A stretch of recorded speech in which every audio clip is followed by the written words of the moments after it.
États membres ont confié à la COI la responsabilité d'être l'avocat de la région, le représentant de la région lorsqu'il s'agit de battre au niveau régional et mondial sur la question de la protection des États insulaires. C'est un combat de longue durée et évidemment la responsabilité incombera à mon ami Vincent à mener à bien une opération qui est évidemment de longue durée, qui consiste à ce que nous ayons notre place dans l'échiquier international.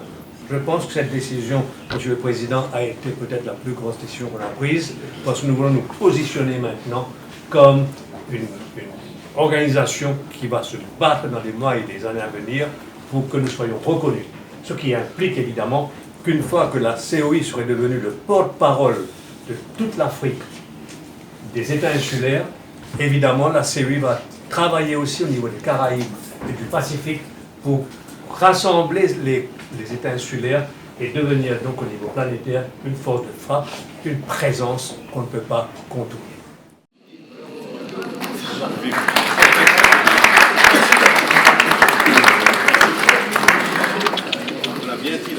C'est un moment très excitant pour tout le monde ici parce que nous avons pris des décisions tellement importantes pour l'avenir de la COI que non seulement nous célébrons, mais nous savons aussi qu'il y aura sur les épaules du secrétariat général et du secrétaire général énormément de travail à abattre.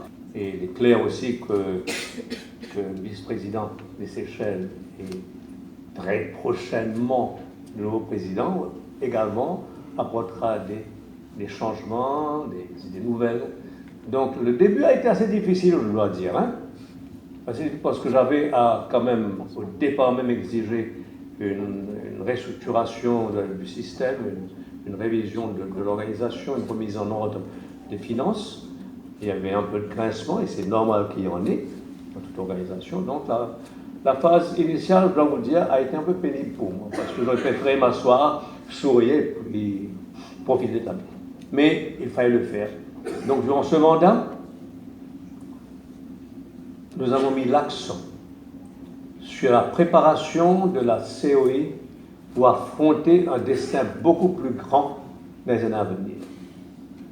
Et ceci implique quoi? Ceci implique que donc l'organisation doit être à la hauteur des grands défis qui l'attendent.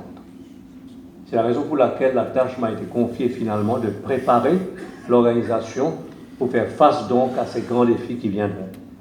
Donc premièrement, il y a eu la restructuration financière qui va être suivie maintenant par une révision de la structure et de l'organisation de la COI. Je dois ici saluer la représentante de l'Union européenne, Mme Marina Sall, qui a prouvé le fait que tous ces projets de transformation seront donc financés par l'Union européenne. Seychelles, il faut le dire, Seychelles a toujours été présent.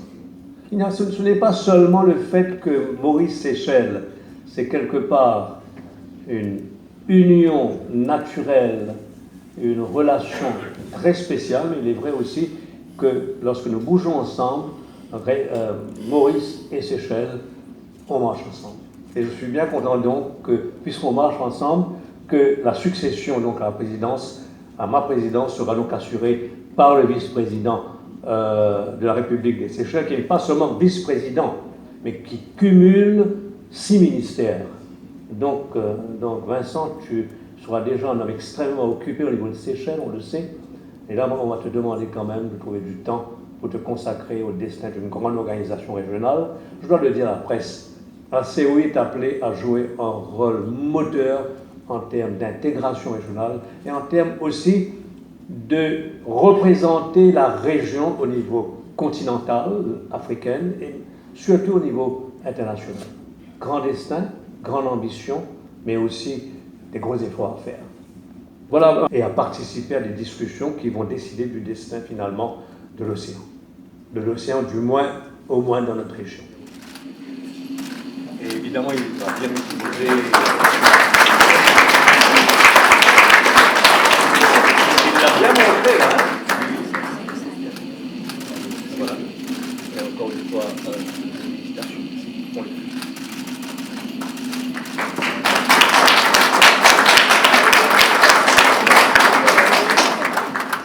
à la fois un honneur et un plaisir pour les Seychelles de prendre la présidence de la COI, car notre attachement à la coopération régionale n'est plus à démontrer.